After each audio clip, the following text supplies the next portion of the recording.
조 씨는 상가 계단에서 넘어져 허리 디스크가 악화됐다고 주장했지만 불편함 없이 걷는 모습이 담긴 CCTV가 공개돼 건강을 둘러싼 논란이 이어져 왔습니다.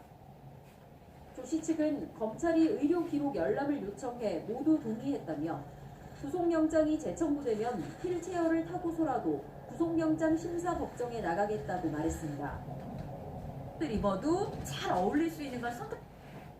저는 처음 듣는 말 하세요라고 할 줄 아는데 또 이런 하늘의 뉴스 권솔입니다. 인정을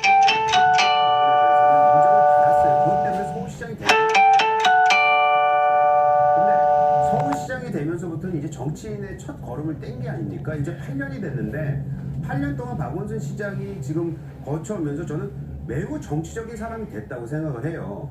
과거에 했던 일이 즉 과거의 본인의 모습이 지금의 박원순 시장의 생각과 저는 절대적으로 일치하다고 생각하지 않습니다. 오히려 이런 발언을 통해서 본인이 이제는 그냥 한 진영을 대변하는 거기에 빠져들고 싶어하는 그냥 정치인으로밖에 보이지 않는다는 부분, 특히 서울시장으로서 그게 명확하게 이익을 받았고 그리고 대가 관계가 있어야 된다. 근데 민정수석의 직무 관련성과 도대체 어떤 부분이 있는지까지는 좀 밝혀져야 된다. 그래야 이제 혹시라도 뇌물이 아닌가를 밝힐 수가 있는 거죠. 뭐 이런 부분들을 확인하기 위해서 어제도 이제 정경심 교수를 불러서 검찰이 조사를 했는데 결국은 직접적으로 조 전 장관을 불러서 확인해야 되는 부분 아니겠습니까? 그렇죠. 그런데 이제 나름대로 수사가 어느 정도 그 정경심 교수에 대한 사항, 또 그 조국 장관 동생에 대한 나름대로의 오늘 며칠간의 구속영장 청구 등을 다 보고 나서 최종적으로 관련된 의문사항을 조국 전 장관을 통해서 이제 확인할 이럴 입장이 아닌가 생각이 됩니다. 네. 지금 물론 이제 그 원샷 문자 서비스로 1년에 얼마를 절약할 수 있는지 보고 계십니다. 이게 가능한가요? 메시지 발송도 비싼 요금도 원샷으로 끝! 문자 서비스는 원샷! 하기 추울 때 그냥 턱하니 따뜻하게 막 걸칠 수 있는 코트가 정말 그래도 하나 필요하거든요. 그럴 때 바로 이 저희 티파니의 코트가 아닌가 싶습니다. 안에 털이 또 들어있어서 포근함에서 더 포근함, 따뜻함. 내일 그 틈을 타 수양을 칠 것이다. 지금 수양은 명나라 사신을 대접하고 있으니 거사에 대해 새어나가지 않도록 각별히 유의하도록 하여라. 형님, 누군 벼슬 같은 거 못 준다 그랬어? 뭐 그런 약조 같은 거 받았냔 말이야. 아유 또 얘기도 안 했구만. 얘기도 안 했고 아유 일이 정리되면 차분히 고해야지. 진영이는 어디든 쓰임새가 있을 것이니 대감께서 좋은 대로 등용해 주실 것이야. 일이요 되기 전에 고해야 하는 것이지 그 사람이 뒷간 들어갈 때랑 나올 때랑 다른 법인데 하여튼 아유 다 나왔어. 엘리베이터 탈 때 또 앞서서 논의했던 이야기에 대해서 조금만 더 덧붙이자면 언론 자유와 관련해서 징벌적 배상제 이야기 하셨잖아요. 배가 망신해야 된다.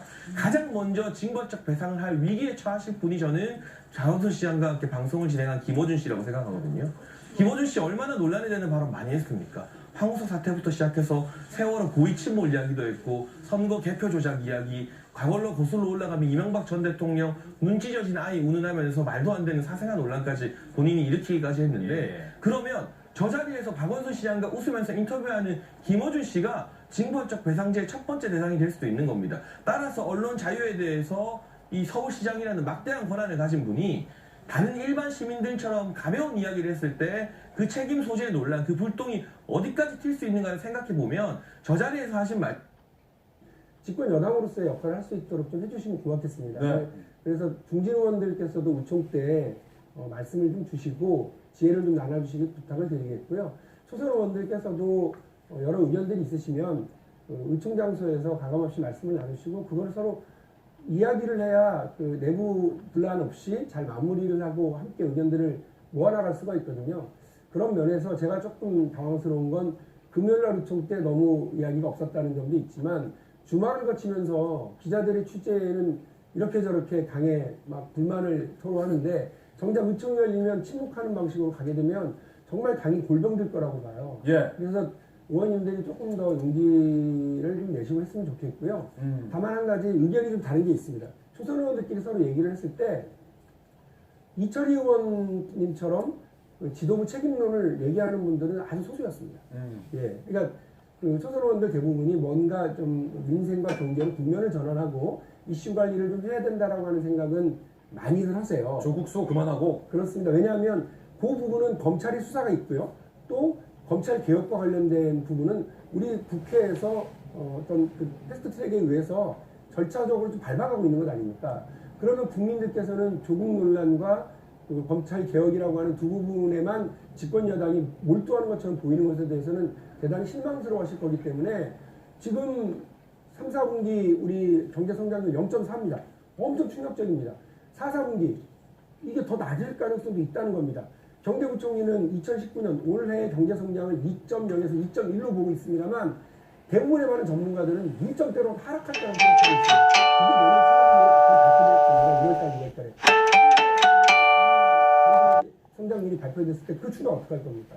집권 여당이 계속 이렇게 그 국민들이 볼 때는 조국 논란 그다음에 공수처에만 빠져 있어서 다른 거에는 관심 없는 집권 여당처럼 됐다가 그래도 경제 성과가 잘 나왔다더라. 그러면 다행이지만 그런 상황에서 이렇게 경제 성적이 잘 안 나오게 될 경우에 총선 앞두고 밀어닥칠 국민적인 비판, 집단, 충격 이거를 감당을 어떻게 할 건지를 저는 의총에서 공개적으로 질문을 했습니다.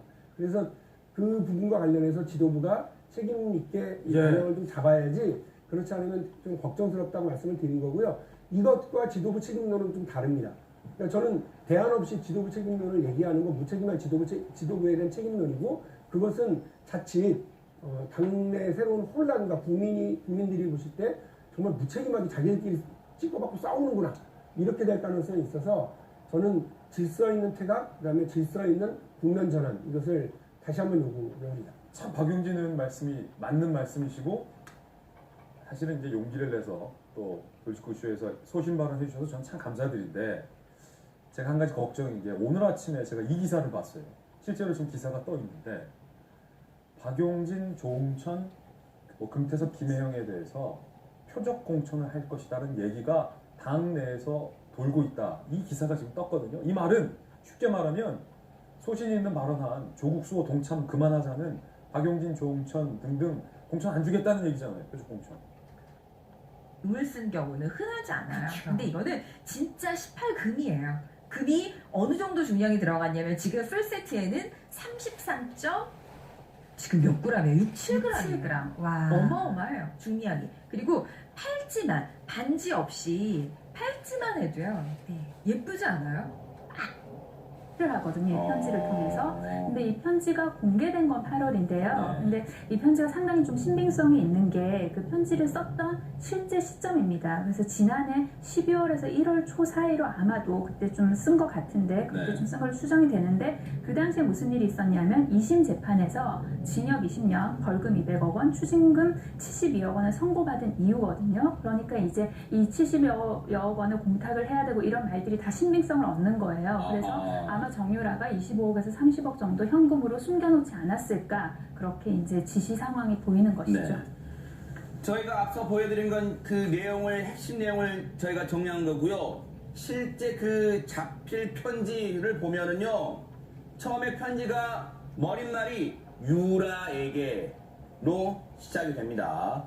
막 이게 글자가 휘갈겨 썼다고 보기에도 그렇고 정자로 썼다고 보기도 그렇고 어쨌든 글자를 썼어요. 그러면서 유라에게 시작하는데 건강한 모습을 보니 다행이다 이럽니다. 그러면서 건물이 곧 팔릴 것 같아서 걱정할 거 없어. 추징금 70억 공탁해 놓고 세금 내고 나면 40억에서 50억이 남아. 그래서 너한테 25억에서 30억을 주려고 하는데 일단 현금으로 찾든지 해서 가지고 있어라. 나중에 건물과 청담동 띠리 살던데 뒤쪽으로 가면 살린 집 딸린 건물 30억 정도면 산다. 아주 디테일하게 성공하면서 전도연이라는 배우를 확실하게 우리가 인지하게 됐고 약속이라는 영화가 우리가 가진 눈물샘이라고 해야 될까? 우리가 되게 좋아하는 한국 관객이 즐기는 클래식한 멜로에 예, 소화해내면서 그냥 뭐 나눠 입으세요 이런 말씀했어요. 왜냐면 이거보다 훨씬 비싸게 많이도 판매를 했었으니까 비슷한 것들을. 근데 49,500원이면 우리 거 따로 사야죠. 이렇게 지금 베이지 컬러 얼마나 든든. 오래 두고 먹을 수 있는 저장 반찬 레시피를 공개합니다. 요리가 즐거워지는 최고의 요리 비결 기대 많이 해주세요.